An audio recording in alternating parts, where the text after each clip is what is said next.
Okay, so today we are doing my April monthly wrap, and I'm actually pretty proud of myself, you guys, because coming into the final week of April, I had only read 5 books. And when you see the total amount of books that I end up reading this month, in the last week of April, that's where the credit goes. I just crunched and just buckled down, and I'm proud of myself. So let's take a look at why I'm proud of myself by putting the stats up on the screen in 3, 2, 1, go. So for the month of April, I read a total of 10 books comprising of 5 fantasy, 1 sci-fi, 2 classics, and 2 LGBTIQ plus books.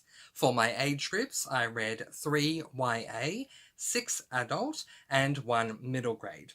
For my lengths, I read 2 tomes, 3 half tomes, and 5 novellas. To my star ratings, I have 4 5 stars, 3 4 stars, and 3 3 stars. As per usual, I like to start off with any and all books that I DNF in the month. However, up until 2 days ago, I had no books that I DNF'd. Unfortunately, 2 days ago, that did change. The one book that I DNF'd is this book, My Only Sunshine by Rowan McAllister. This is an adult LGBTIQ plus book, and it is such a shame that I had to DNF this book because my sister actually purchased it for me for Christmas to support me with my LGBTIQ plus reads. Originally, I wanted to listen to this book, the audio version. I don't like berating audio narrators because I have so much respect for what they do, but this particular audio narrator, I just couldn't deal with their narration style. To me, they came across as rather bored, rather monotone. There was no inflection or anything like that in their voice at all, and it just did not work for me. So I decided to get rid of the audio version and read the physical book because of the fact that my sister brought me this book. So I wanted to give it as much of a go as I could. I realized that this book, unfortunately, is just not the book for me. So regardless of the audio, the book just didn't work for me anyway. The reason for this is because of the prose. In the first chapter, from what I came across, there were only 2 dialogue sentences. The rest of it was just exposition, and that just did not work for me at all. So unfortunately, I had to DNF this book. So let's get into those 10 books that I did read, starting off with this book, Mistborn's Secret History by Brandon Sanderson. This is an adult fantasy book, and it was the first of 3 Brandon Sanderson Cosmere novellas that I read this month. I loved this book. Now, this book kind of ties in after the first era of Mistborn. Very, very quickly, in the first book, in the first era of Mistborn, The Final Empire, we are introduced to my all-time favourite fictional character for 2020, Kelsier. Something happens where we're no longer following Kelsier anymore for the remainder of the series. This really disappointed me. Mistborn's Secret History follows Kelsier from the moment we leave him in the Final Empire through the Well of Ascension, Book 2, and the Hero of Ages, Book 3. This was just absolutely incredible. I gave it 5 stars. All I'm going to say is if you love Kelsier, you will really appreciate the fact that Brandon Sanderson took the time to write a book where we still follow Kelsier. So I love that. 5 stars for this book. The second book that I read is there's no physical version of, so I'll put a picture of it up there, and that is Mistborn, the 11th Metal. Unlike Mistborn's Secret History, this book is placed before the first book in the Mistborn series. Again, we are following Kelsier, but this time we are following Kelsier before he's introduced in the main series, so I really did appreciate that. I loved this book. I gave it 4 stars. Now, I thought that it was a good book. I just thought that for a standalone book, that it was kind of unnecessary because it was really, really short. In my opinion, this book's prologue should have been Mistborn the 11th Metal.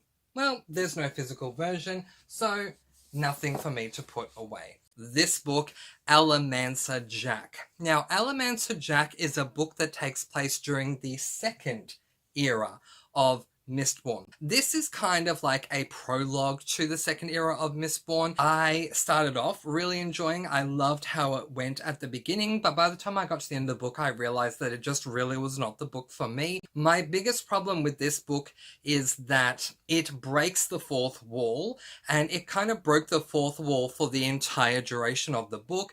We're following an Allomancer known as Jack, and Jack is trying to escape somewhere where he has been trapped.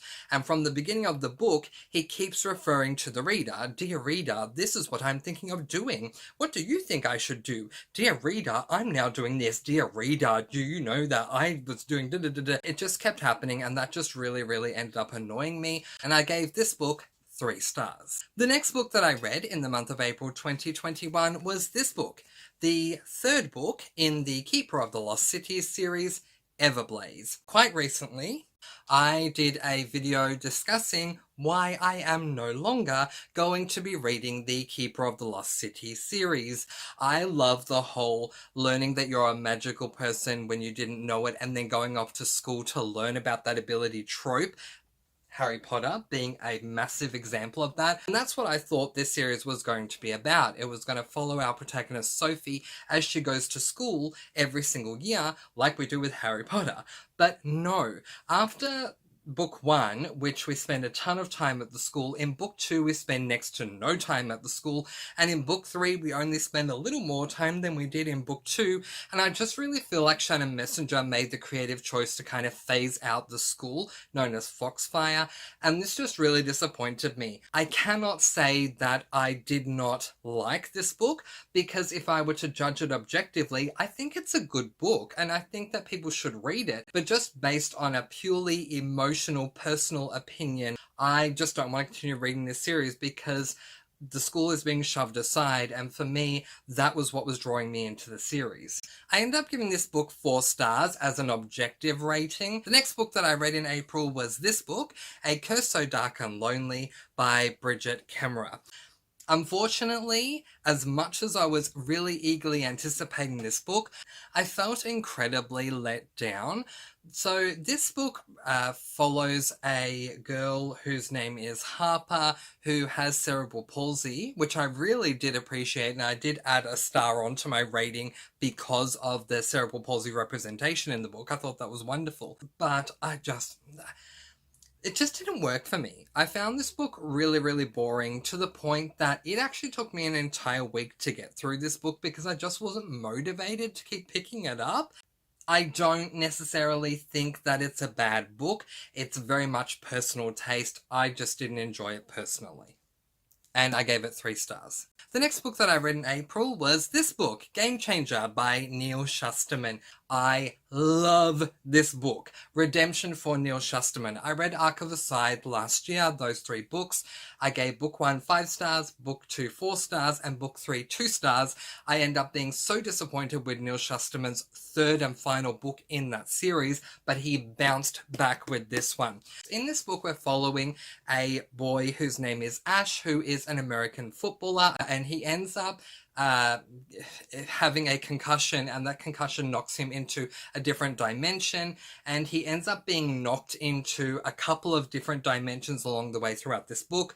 I loved this book. The idea of multi-dimensional travel in fiction, just fictional books, sounds incredible to me, and this is the first time I've experienced a multi-dimensional fictional book. So for my first one, I thought it was amazing. I gave it 5 stars. The next book that I read in April was this book, They Both Die at the End by Adam Silvera. I started off loving this book. I went in completely blind. I had no idea what the book was going to be about because I fully, wholly and completely trusted Adam Silvera. The very first sentence of this book drew me in because it is a dual perspective, ends up being multi-perspective, but there are 2 main characters anyway, and one of those main characters in the very first sentence receives a phone call from a company called Deathcast.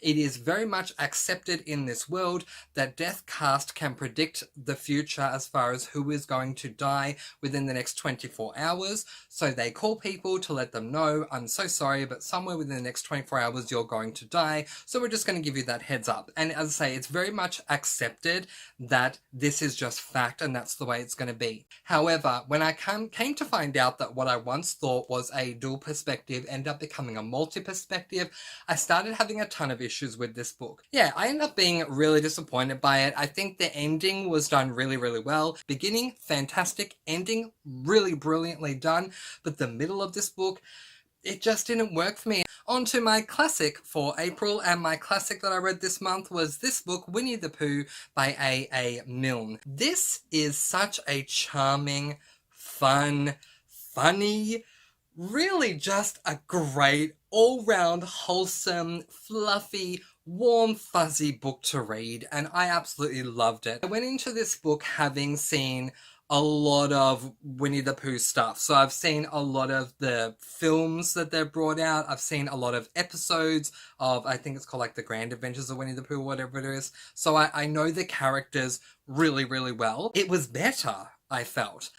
I don't want to sound horrible, but I feel like after having read this book that Disney has kind of, I'm so sorry to say this, dumbed down the characters a lot, because the characters in the original classic, this book, are very intelligent. For example, if you know the characters really, really well, Eeyore, for example, yes, he has the same characteristics, but he is so smart compared to in the show and in the film. So that really surprised me. I loved this book so much. I gave this book 5 stars. The next book that I read was this book, His First Family by Victoria Sue.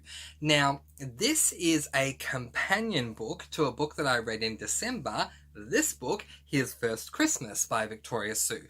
But the commonality with both of these books is that we are in a world where men can get pregnant. And this was a really good book.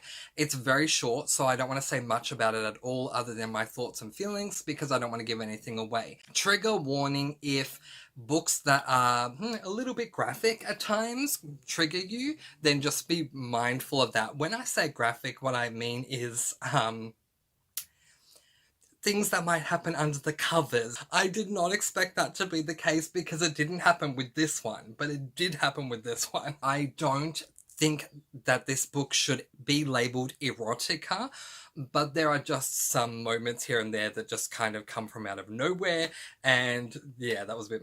I ended up giving it 4 stars, and the only reason I gave it 4 stars instead of 5 was because I felt like the ending was incredibly rushed. I really felt that there should have been more pages at the end because we have a climax, and for an adult book, the climax is resolved with a plot convenience, and with an adult book that doesn't really work for me, but I enjoyed myself up until that point. So 4 stars, I did enjoy it. It's a very quick read, so if the idea of men being able to get pregnant interests you at all, then I highly recommend reading His First Christmas, and if you love that book, then continuing on with His First Family. And the final book that I read for the month of April 2021 was this book, The House at Pooh Corner, which is book 2 in the Winnie the Pooh series by A.A. Milne. I loved my read of Winnie the Pooh so much that I definitely wanted to keep reading, and my first thought was I will read book 2 in June because my May TBR is so full, but I had time. So I thought, I have time, let's just read the second one now, and it was so good. The biggest difference between book 1 and book 2, if you know the characters from Winnie the Pooh very well, Tigger is not in book 1. He doesn't appear at all in book 1, but he does appear in book 2. So, yeah, he comes in there.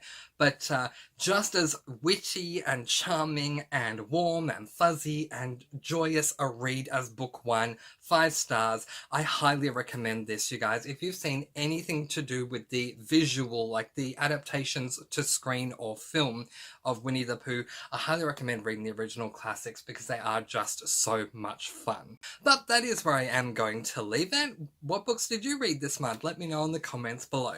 But in the meantime, then you guys go peace, blessings, and so much love. I post videos every Monday, Wednesday, and Friday, and I'll see you again soon. Mwah. Thank you so much for watching, and happy reading!